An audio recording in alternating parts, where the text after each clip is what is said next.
It is the non-stop internet adventure, which is picked up and renewed every single Wednesday at 7 o'clock p.m. Eastern Standard Time by yours truly, keeping the spirit of cable TV alive here on the dreaded Facebook. And of course, forever after on my YouTube channel. You're seeing the initials right there, hand-tooled in genuine leather. The magic letters, TTT, which stands for Tent Talks Tunes. Har, har, har, har, yes.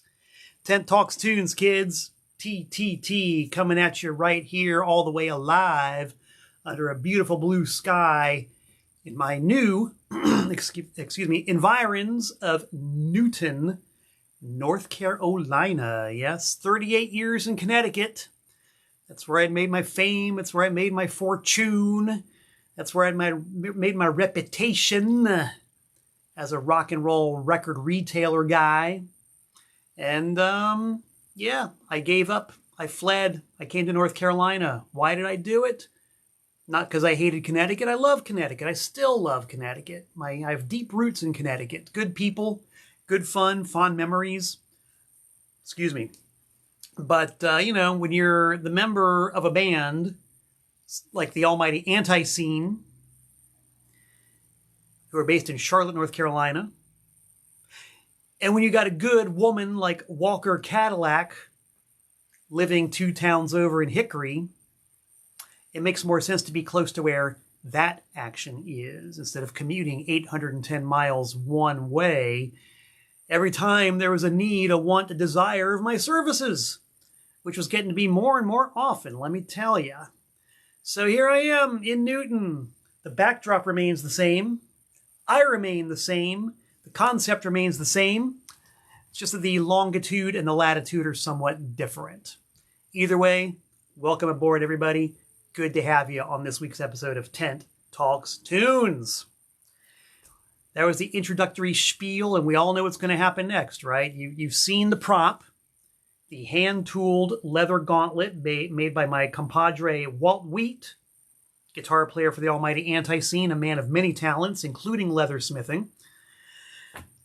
We did the prop, and now I'm going to give you the obligatory close-up of my chrome dome as I reach over and click the mouse on my desktop computer, which is doubling as a monitor here on Tent Talks Tunes, just to make sure that I am indeed going out live and that the stream is uninterrupted and doing what it should be doing and all that, and that the camera angle's okay. And I see the camera angle's a little bit off, so I'm going to adjust it ever so slightly because you guys don't want to see that old door jam in the background. Let's get that happening. This is really fascinating stuff. This is like a real live behind-the-scenes look at how an honest-to-God web stream legend is made. Hello, Ray from Tucson, Arizona. She says, hi, cutie patootie. Right back at you, Ray. Hello, Mike from the land of, is it Canucks or Canucks? How do you pronounce the word C-A-N-U-C-K-S? Somebody give me some help on that. Mike, you're qualified. You're living out there in Vancouver, BC. How do you pronounce that word? I always heard it was Canuck, but I don't know. Alan Versapellis, as always, first one in the house. Hello, Alan. I see I'm a little bit crooked. Let me see if I can get my horizon a little bit more. Oh, God, that's not the effect I wanted. You guys really, you don't want to see that much behind-the-scenes action here on Tent Talks Tunes. This is it, kids. This is live. This is the way we do it. Warts and all, and sometimes, believe me, it can be all warts occasionally. Yeehaw! All I wanted to do was adjust my horizontal hold just a little bit. My goodness. All right. Mike Lesser from Vancouver says it's Can-Uck. Duly noted. Hello, Mike from the land of Canucks. We were just talking earlier today, me and Mike, Mike being the former lead singer of one of South Florida's greatest punk rock hardcore bands, the Gay Cowboys in Bondage. Big salute to you, Mike, and the Gay Cowboys. We were talking about fun stuff like old friends of ours and the Eat. Perhaps the pilot light, if not guiding light, of the South Florida punk rock scene back in the late 70s, along with Charlie Pickett and the Reactions. But the Eat were number one. They were the kingpins. They were the smartest. They were the funniest. They were the most pissed off. Quite possibly the best musicians. Like just the perfect storm, the dream combination of what punk rock could be and, in my opinion, should be. We were talking about the Eat a little bit, and it made me wax nostalgic just a slight little bit, but made me appreciate music that is completely timeless and does last forever, like the Eat. And the fact that they have a full-length discography available on Alternative Tentacles Records, which for some bizarre reason I've never gotten. I've still, to this day, never picked it up. I don't know why that is, but I have a feeling that maybe Mike is going to remedy that. I don't know. I guess I'll find out when I open the mail sooner or later. Hello, Pear from Sweden. Good to have you on board, Mang. Ray Gelman recognizes a term like horizontal hold. Yes, that might be a generation gap thing there, but those of us who know what horizontal hold means are definitely part of the magic generation. Gen X kids. That's right. I know there's millennials out there, and there's boomers out there, and there's Gen A and Gen A minus and Gen PDQ. I can't even keep track of them all. But Gen X kids, salute to all of you out there who are within striking distance of my generation. Did I say something about opening the mail? Well, I might as well pick up that hot topic and run with it. You know that here on Tent Talks Tunes, we love to check the mail and we love to check the bulletin board. So I'm going to take this opportunity to shamelessly promote my mailing address. Whoops, this has the forwarding sticker on it. For the time being, I am still taking mail at P.O. Box 3626, Newtown, Connecticut, 06470. The forwarding order is in effect for the next month or so. My philosophy is I paid for it, so I'm going to use it for the entire time it's valid. And when it expires, I'm going to go down the road to the post office here in Newton, and get myself a new P.O. box, which I'll be very happy to share with all of yous, my frantic fans, my loyal listeners, and my vivacious viewers. Oh, yes. Yes. So, yeah, man, we got one package in the mail. We actually got several, but I don't want to get too bogged down in it because the other things I ordered, well, I just sort of gave away the game right there. I mail ordered a few things because I'm an inveterate bargain hunter. I just love tracking down the bargains. And, you know, whenever I find one in real life, I pounce on it. Like, for example, today I bought myself an 18-foot ladder. Yes, a ladder. So I can go up on the roof and scoop all the dead leaves off my roof and clean all the dead twigs and debris out of the gutters. I went to a pawn shop and I bought a perfectly good 18-foot ladder for $60 compared to $200 new. Oy, couldn't do it. Could not pay that $200 new for a ladder, but I did pay $60. So in the real world and on the internet, I'm always chasing down the bargains. And, I get a certain special rush and a thrill out of it. Maybe some of you guys can relate to that wonderful feeling when you're at a thrift shop or a flea market or a tag sale, and you're just looking through the piles and heaps of rubble and junk that you always find at places like that. But then all of a sudden, that one item sticks out and looks at you with its gleaming eye and says, "Come, take me. I want to be yours. My price is right." It's a thrill and a chill. Oh, it certainly is. Ooh. Well, you know what? I'll show you one of the things. One of the things I did order. I found a used copy of this book on a certain mega site who does not need any help or promotion from me. But I'm a big aficionado of rock and roll books, biographies in general, history in general, but especially music history and rock and roll history. And this book has been out for a while. You see, I'm opening it live. This book has not been taken out of the package yet. I got this in the mail today. I've been wanting to get this book for quite a while. And usually I will wait to find something in the wild, because it really is a lot more satisfying to find something in the wild than it is to just sit there looking at the computer screen or the phone and just idly scrolling forever and ever and ever. And it's like, oh, there it is. Okay, well, I'll just buy it right now with a click of a button. That's okay, but finding it in person is far more exciting. But this book has been on my want list for so long, and it's been on my need to read list for so long, and I've never found it in the wild. We're talking about a search of a couple of years at this point. And between the move and everything, I just haven't been out in the field that much. So I finally gave up. I did some scrolling. I found a very good price. It was offered for sale by a benefit thrift shop, an educational benefit thrift shop in California. So I was very happy to pay the extremely reasonable price to get this book, which is in fantastic condition, just like they said it was going to be. And the proceeds go to benefit educational programs in the city of Thousand Oaks, California. And you might ask, what book is that? What book and what band could pique your interest for so long that would make you go through all this just to get it? And then have to wet your whistle only talking about it.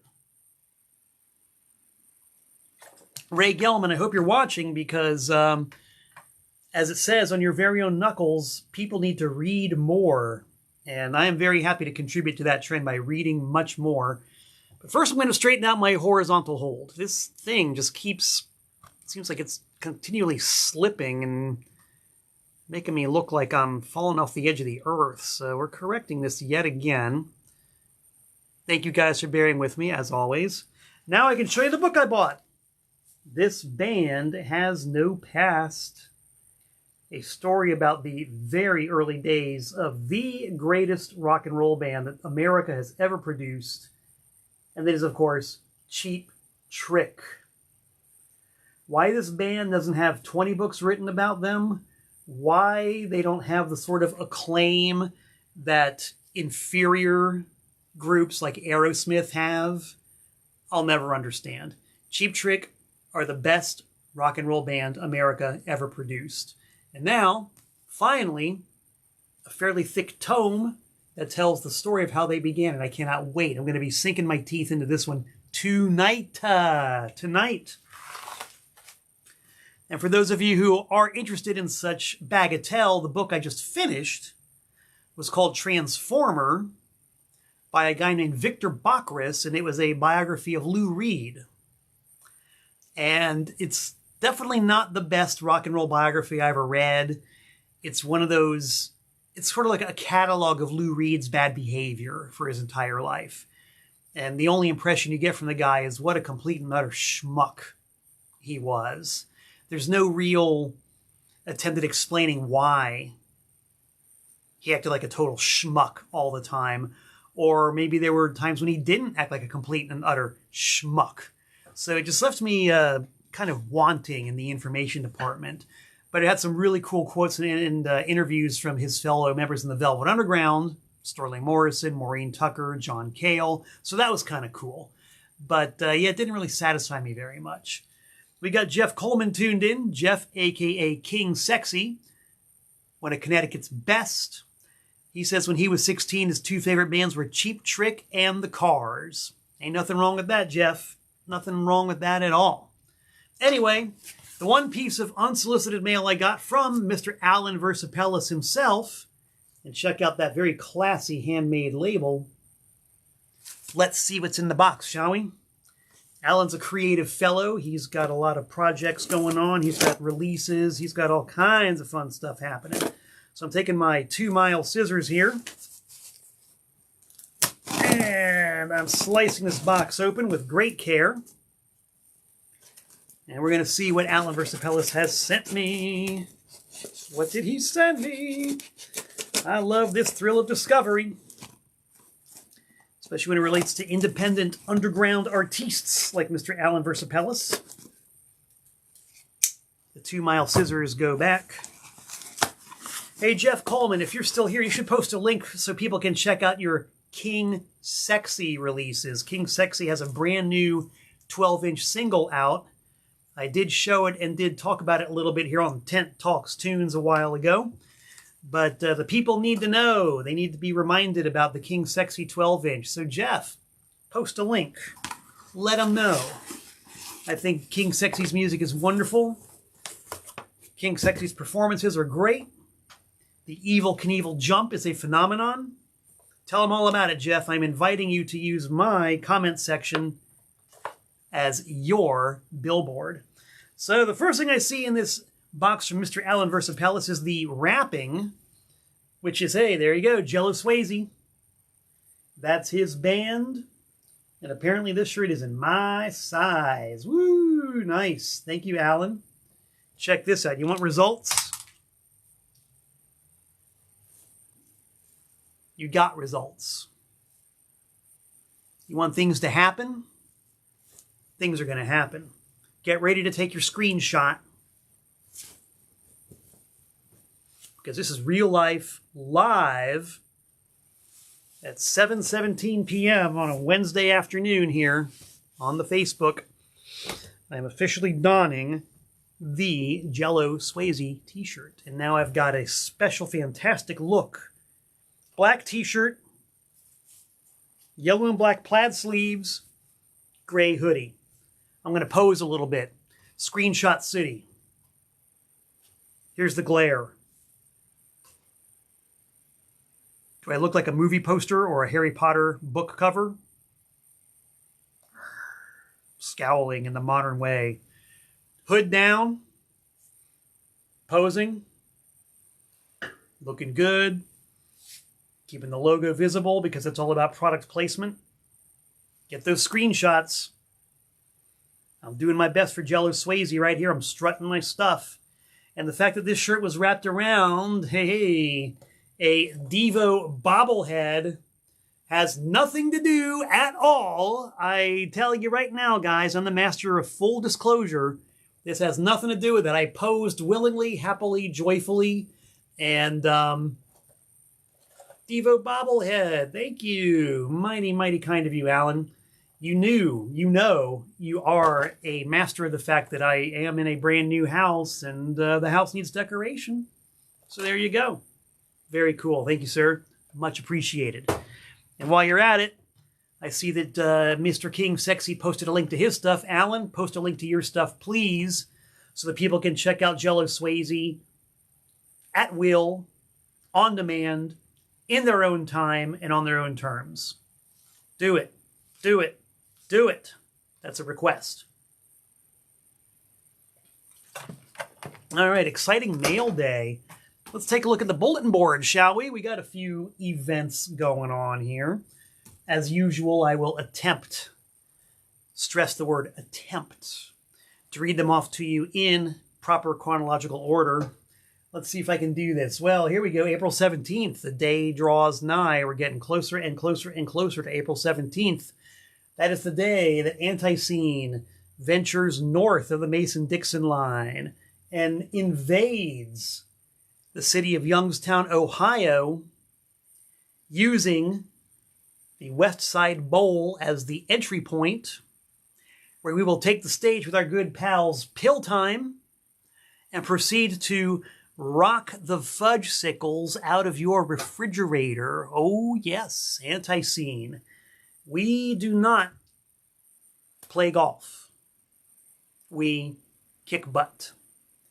And this show on the 17th, and then 2 nights later, on the 19th in Medford, New Jersey, which I must stress, Medford is half a hop, a segment of a skip, and a mere sliver of a jump from Philadelphia. All right, Medford, New Jersey is way within striking distance of the town of Philly. And we have played some awesome shows in Philly, let me tell you. These 2 nights, April 17th at the West Side Bowl in Youngstown, Ohio, April 19th at Studio 67 in Medford, New Jersey, we are playing a bonus length set. It has been confirmed. Normally when we go out, we play for a pretty good 45, 50 minutes. And we like to give value for money when we play. We're playing at least an hour this time out. We are really walking the plank and going the extra kilometer in order to bring you, the loyal anti-scene punter, bonus miles when you come see us. The reason for that being that we only have one opening act in Youngstown, and that is, of course, the great Pill Time, featuring my good pal Poopy Necropond, Poopy of Sockeye. If you people know your noise and sludge bands, Sockeye are premier in that field. Poopy's band is opening for us. They're the only opener. In Medford, we have no opener whatsoever. It's just us. So if we're going to tread the boards, we got to give you something worth treading the boards for. So that means a bonus length set from the almighty anti-scene. And we're all geared up. We're all revved up. We're getting ready to go. And when we say go, we mean go. So April 17th, Youngstown, Ohio. April 19th, Medford, New Jersey, which for all intents and purposes is Philadelphia. So, those two events coming on. I see a message coming in from my pal Jenny DeSoto, who is also in New Jersey. She says she's in Mount Laurel. Well, Jenny, I will send you that information ASAP once I've signed off. I will give you all the information you need, and it would be dynamite to see you. I have not hung out with you in years, and it would be great to see you up and about at a rock and roll show. That would make me personally very happy. So there you go. April 17th, April 19th. Let's see. When we get back from Medford, New Jersey, we have less than a week until April 26th, where you're going to see me, Malcolm Tent, strum in a genuine, honest-to-gosh acoustic guitar with Clayton and Wenzel, and our good pal Jeff Williams, and the ones, the onlys, the Destructo Divas on vocals. We'll be playing all 9 songs from the new Clayton and Wenzel album entitled Songs from Home. And I had a copy of it. And I put it somewhere, because that's kind of what I do. But imagine this. Imagine this. 9 acoustic, unplugged, old-time gospel songs. Put that in your pipe and smoke it. Yes, I'll be strumming along for that, and I'm looking forward to it quite a bit. This is a whole new thing. This is something that you're probably not used to hearing from any of us degenerate rock and roll reprobates. But let's face it, guys, good music is good music, and a fun show is a fun show. So I'm going to be there playing guitar at the Kingdom Corner in Mount Pleasant, North Carolina, April 26th, with Clayton and Wenzel. Start time is noon. Noon. Start time is noon. And if that's not incentive for you guys to come out to the show, to have a chance to see me at noon doing anything, trust me, guys, that's a rare sight. That is a rare, almost unheard of occurrence. So, incentive galore, and I'll drink to that with a big old jug of Hickory Tap. Imported directly from 2 towns over in the former furniture capital of North Carolina. All right, we got more stuff happening. You want to talk about awesome fun with side projects? Check this out. What's the date on this one? May 10th. Yes, May 10th. The headliners are Love It to Death. A full-bore, 100%, no-holds-barred, expertly researched, painstakingly reproduced tribute to Alice Cooper. When you go see Love It to Death, you're going to see the full show. These guys don't mess around. I got to see them once a few years back, and I was blown away by the attention to detail with their stage presentation of the Alice Cooper show, and also of the wide variety of Cooper songs that they played. Hits, deep cuts, stuff by the band, Alice Cooper, stuff by the singer, Cooper, Alice, because Cooper, Alice is a whole different thing from the band, Alice Cooper. And if you know what I'm talking about, you smell what I'm cooking. So that's cool, but what's that got to do with me? Well, I am in the opening act, yes, the Malcolm Tent, Cool King Chris, New Wave Duo.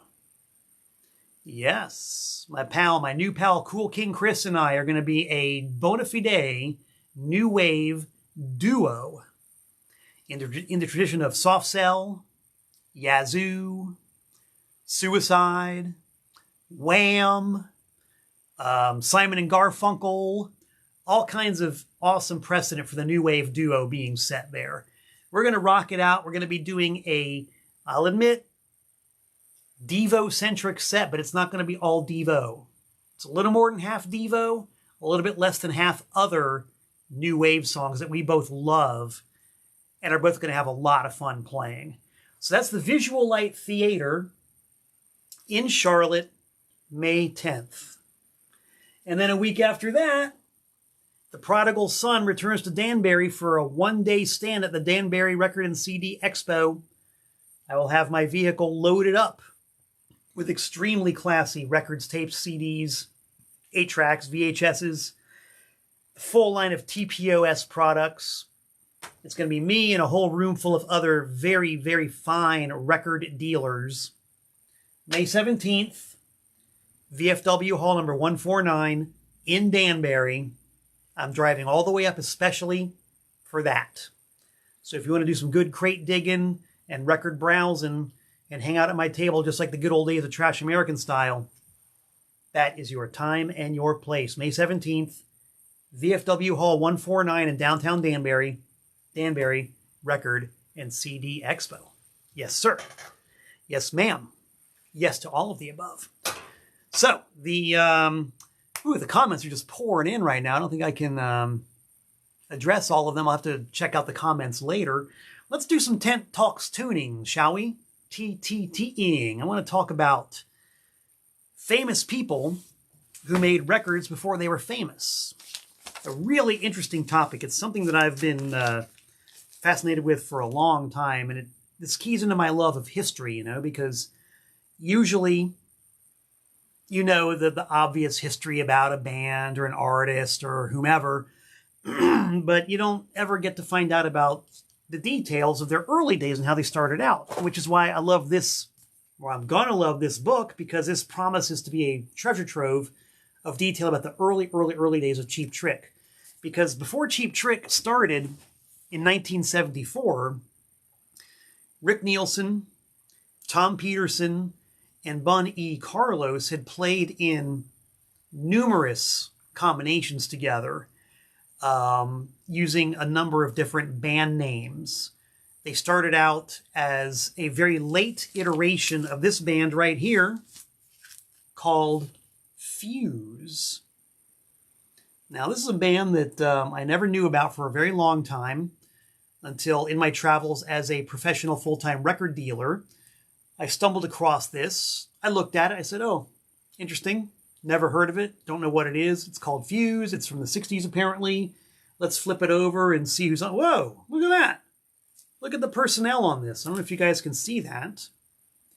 But you got your standard late 60s rock and roll quintet. And two of the guys, two of them, you might recognize, although you wouldn't recognize them in this guise. First of all, you got this fellow right here. That's a guy named Tom Petersson. And right there is a guy named Rick Neilsen. Look at Rick Neilsen standing there with all that hair on his head and no baseball cap.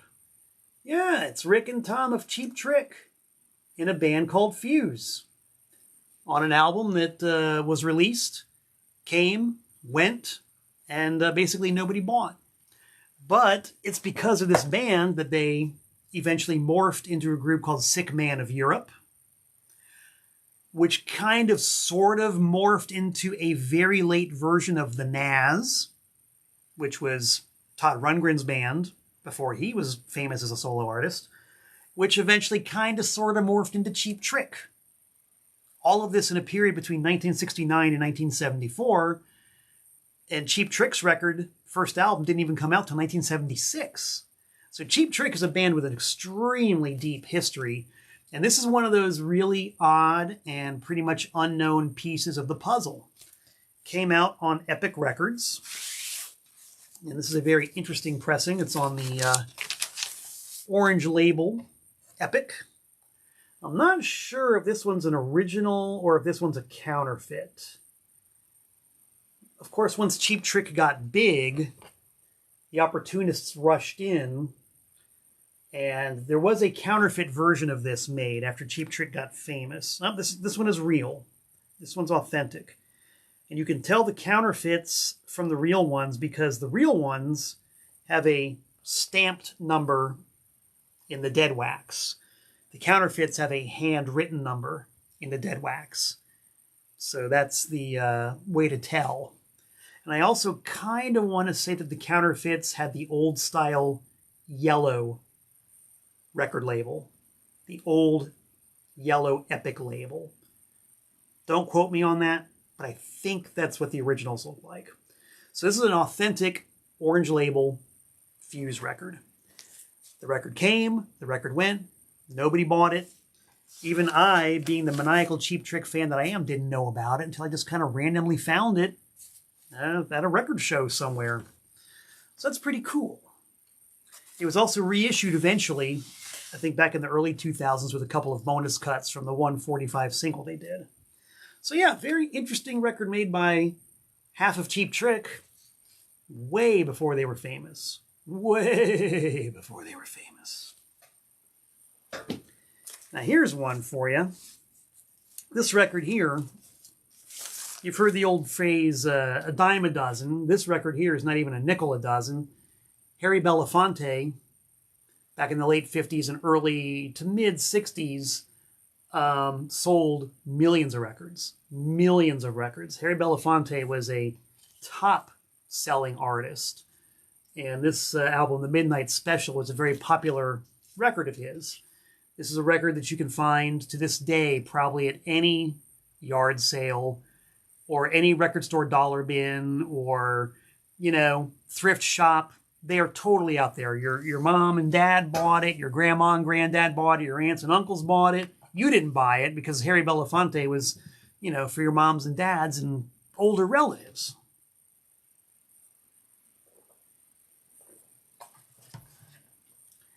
I mean, what the heck? For many a year, I saw copies of this record everywhere, and I never paid any attention to it at all. Until I was reading a biography written about a guy named Bob Dylan. Long story short, this record here, which has a rarity factor of approximately 0, is Bob Dylan's very first ever vinyl appearance. He plays harmonica, I think, on the title track, Midnight Special, if I'm not mistaken. Pretty sure it's Midnight Special. And that's it. He played the harmonica on one song, and that was the end of it. And the story I read was that the producers of the album wanted him to do a second take of the harmonica solo. And Dylan said, I don't play anything the same way twice. And they said, okay, see ya, go collect your paycheck. Adios, bon voyage. Good luck, kid, kind of thing. And that was about it. And it even says on this album that Bob Dylan appeared courtesy of Columbia Records. So Bob Dylan had already been signed at this point, and hadn't done his first album yet, but they were apparently trying to break him into the market by having him do a harmonica solo on this Harry Belafonte record. And whether or not it worked, I doubt that it did, because it's still a pretty obscure little Bob Dylan factoid. But it's interesting. And hey, maybe if you like Harry Belafonte, you want to listen to it. I don't. But it's interesting. It's interesting. It's history. history, kids. Real life, tangible history you can hold in your hands right here. And that's an authentic, original, what they call big dog style RCA label. Just the way it was pressed back in 1962. So these grooves contain Bob Dylan's first ever recorded appearance. That's cool. That's history. That's reality. Love it. This is one reason why record collecting is so cool. There are some people who don't get it. That's fine. Other people have hobbies I don't get. But to me, this is the real, living, tangible, almost breathing evidence that these things happened. You can hold it in your hand. You can put it on a record player. You can listen to it. Oh, yes. Very, very cool. I'll drink to that.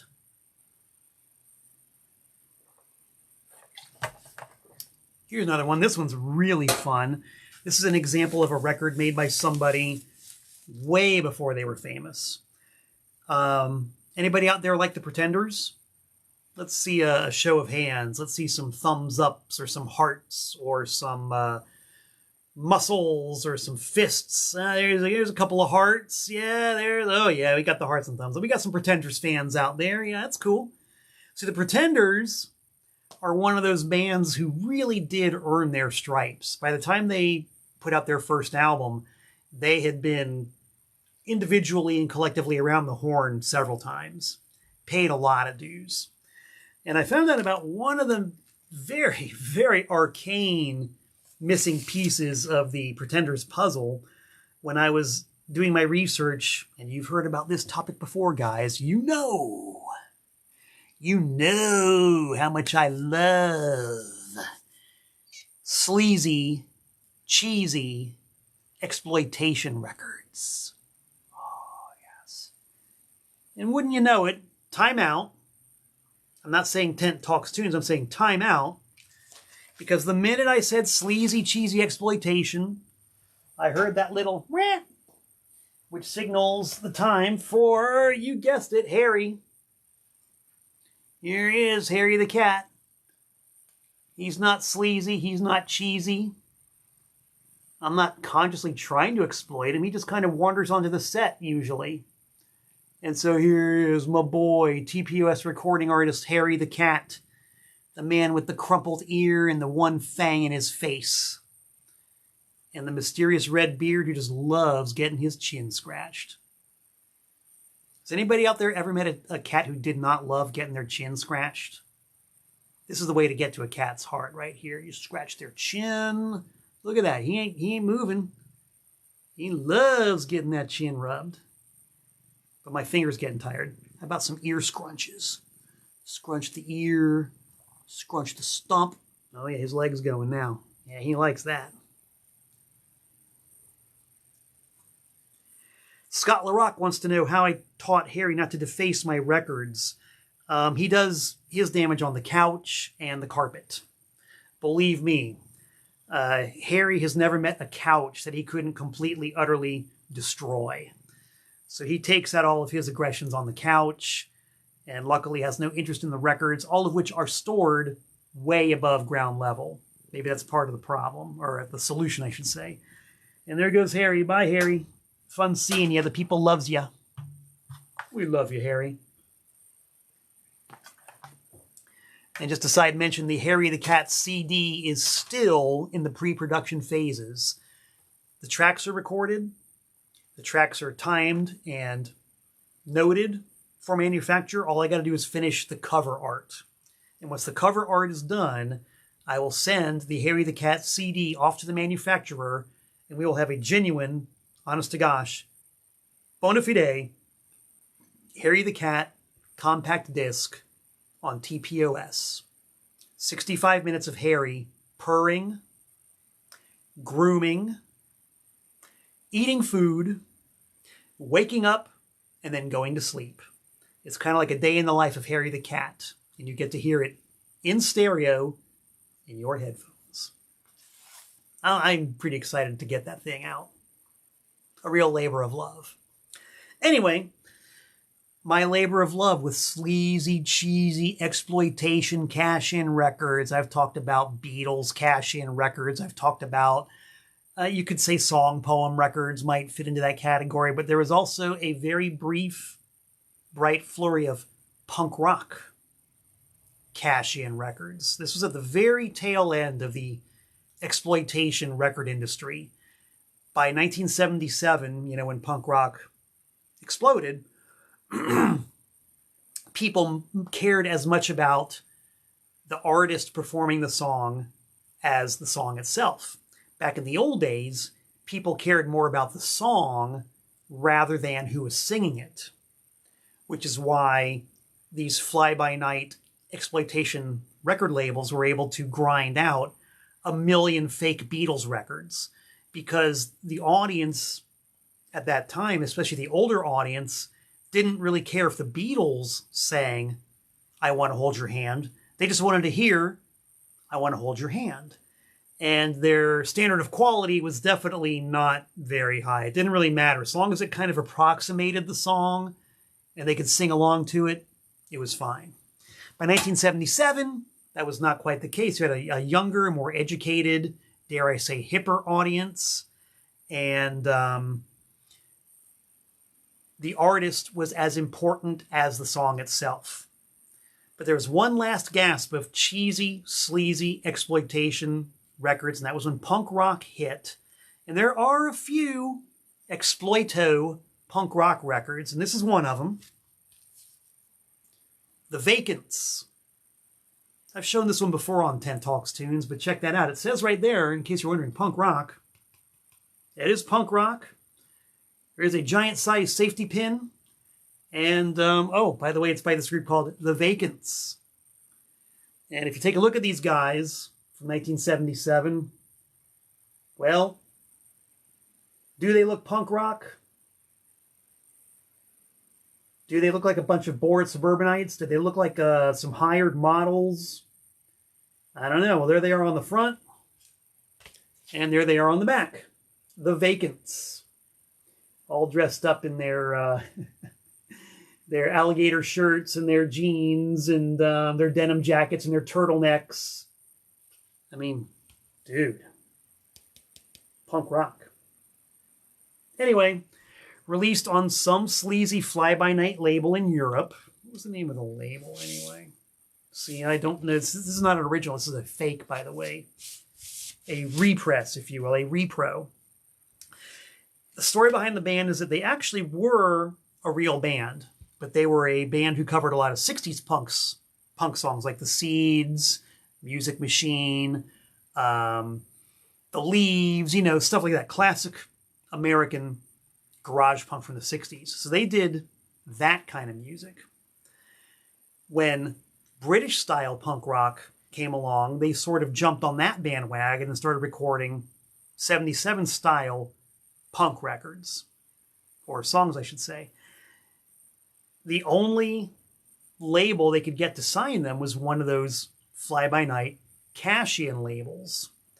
So their only album came out on whatever label it was. I'd have to do some research, because as you can see, the people who did this repro did not do a repro of the original label.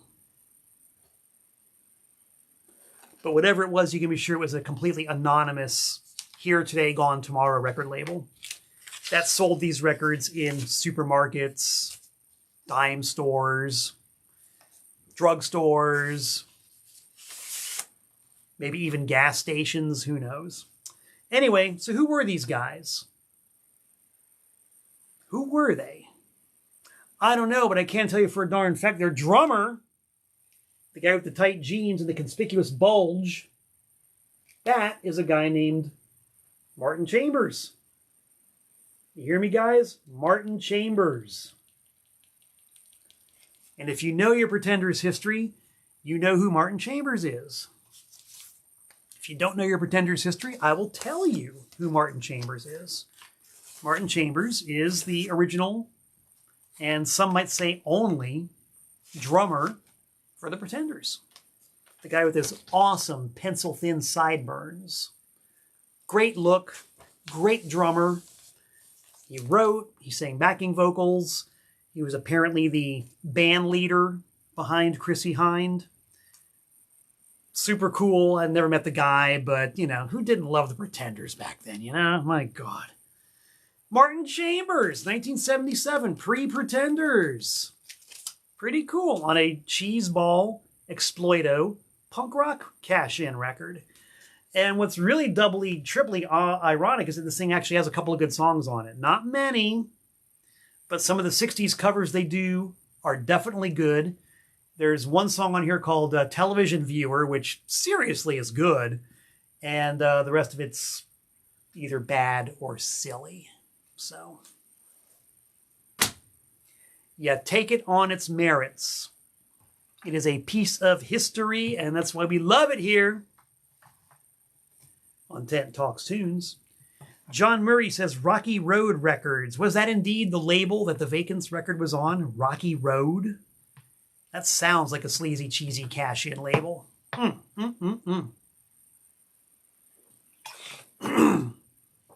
else has some interesting prehistory? Well, how about Frank Zappa? Frank Zappa is another dude who cut his teeth in many, many, many ways before he was Frank Zappa. Started his recording career in 1961, I'm pretty sure, 1961. But the first Mothers of Invention record didn't come out till 65, I believe late 65. So that's 5 years of Frank Zappa toiling away in the trenches in Cucamonga, California, releasing records, hardly any of which sold outside of Cucamonga, or maybe Greater California. And it's fascinating stuff. He did most of his recording and material for a label called Original Sound Records. And Original Sound put out a ton of releases. They had a couple of hits. They had a few near misses.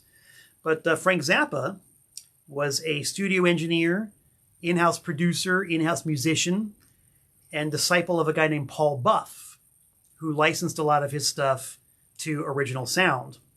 And Paul Buff was the guy who taught Frank Zappa how to run a studio, how to engineer, how to do all this stuff. And Zappa's specialty was dumb, teenage, novelty 45s.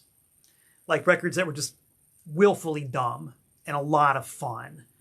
And there's a pretty good little stack of them. He also did a bunch of surf instrumentals and things of that nature.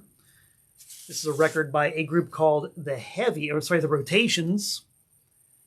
The song is called Heavies on the A side, with, I believe, The Cruncher on the B side. Frank Zappa's all over this record. You can absolutely hear his guitar playing. They're two instrumentals, but he's on it.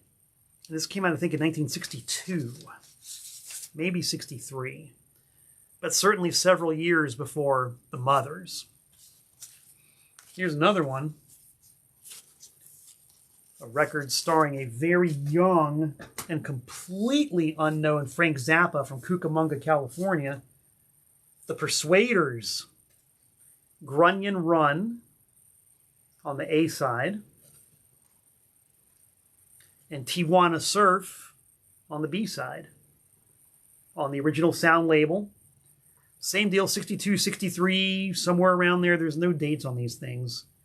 But Zappa actually gets a composition credit on Grunion Run. I don't know if you can see that, but he is credited as the songwriter. And this one is you talk about a Frank Zappa guitar bonanza. Ooh boy, he's all over that record. A guitar solo bonanza. And the B-side is indeed written by his mentor, Paul Buff. So that's pretty cool. Another piece of real history. Real history about how Frank Zappa became Frank Zappa. We got a comment from my man Kyle. Kyle Mauring, Kyle Moring. Kyle, hey Kyle. Kyle says, can't wait to order the Gigi book when I release it. Well, Kyle, since you mentioned it, I do have one of the bound galley proofs of the brand new G.G. Allin book, My Misadventures with G.G. Allin, written by his roadie, videographer, t-shirt man, booking agent, Len Colby, the late Len Colby. He wrote what, at least for the time being, is going to be the definitive book about Gigi's life from 1987 to 1992. Len was there. He took lots of pictures.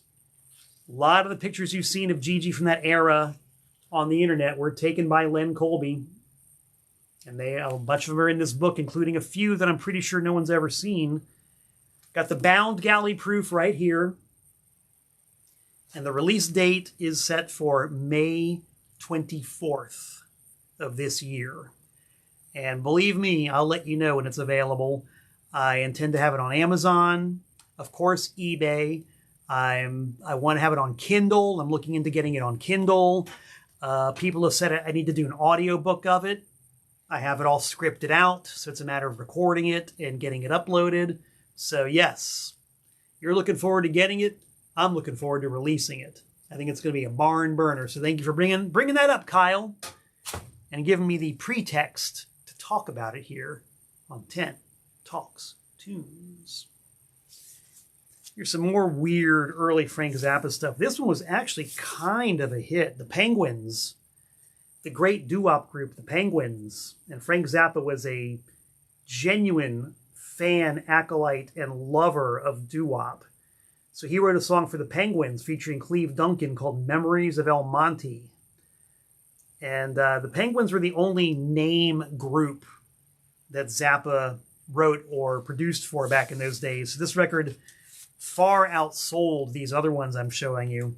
Still not a very common record, but if you're going to look for one of these early Zappa productions from 1962-3, this is most likely the one you're going to find. It was repressed a number of times.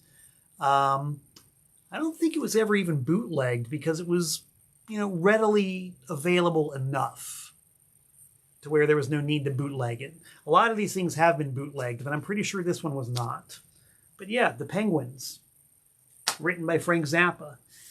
And in the year 1963, Zappa came this close to having a major label hit with this song right here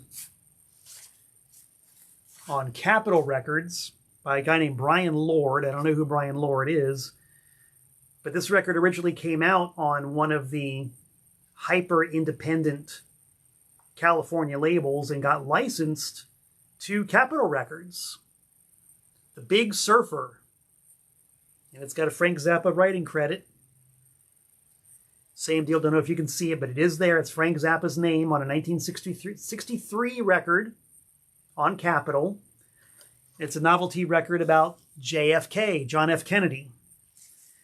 And you've heard the story, and you can probably guess. It was released in late 1963. And then a certain event happened in November of 1963. And all of a sudden, a JFK novelty record was not considered to be in good taste. So it was pulled from the market real fast. And there but for fate, Zappa might have had a major label novelty hit. But there it is. Still a full 2 years before the Mothers of Invention made their first album. History. History. Tangible history. Such cool stuff. I'm going to bust out one more before time runs out here. I've got several more. I could go on. I could do a part 2 and probably a part 3 on this one. But I'm going to stop right now. I'm not going to give away the secret. I'm just going to show you this record, The Valentines. And I want to see if anybody can guess who the future famous person is in this band. I'll give you a couple of clues. Australian. The soon-to-be famous guy was the lead singer. He is on the front cover. And the music that the Valentines did bears approximately zero resemblance to the band that made him world famous. And I'm going to suggest don't look it up on the internet. Does anybody out there have a knowledge of who the lead singer of the Valentines was? And there you go. Erica comes in with the first correct answer. Bon Scott. Yes, Bon Scott. There he is right there. A very young, well-dressed, and yet still kind of sleazy looking Bon Scott. I guess it's the best of all possible worlds there on this Valentine's record from 1964. See if there's a 67, actually. 67. Scott LaRock guessed Nick Cave. Good guess. Wrong guess, but a good guess. Erica says that the ears gave it away. Yeah, right on.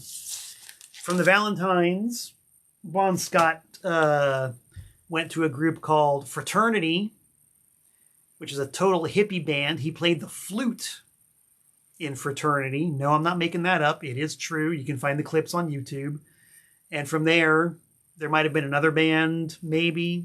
But from there, AC/DC. History is fascinating and weird and quite unexpected, which is why we love it so much. That's basically it, guys, for this week's episode of Tent Talks Tunes. I want to thank everybody for tuning in, as always. I just love to have a chance to flap my gums in your general direction using the internet as my medium. Tonight's show will be archived, we think, forever on my YouTube channel. Don't forget, the Malcolm Tent Cool King Chris acoustic, new wave duo opening for the Alice Cooper Tribute Group, May 10th in Charlotte. Anti-Scene, April 19th, Medford, New Jersey.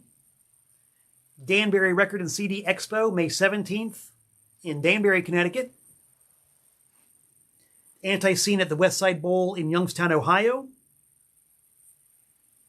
Clayton and Wenzel, April 26th in Mount Pleasant, North Carolina. That's a big handful of chances to come out and see me in person doing musical and or retail things. I do hope to see you guys out there because as fun as this is, it's a lot more fun to meet everybody and hang out in person and shoot the breeze in real life. So if I don't see you guys there, I hope to see you at least in about 167 hours' time, right here on the dreaded Facebook. This is Malcolm Tent saying so long from the Tar Heel State.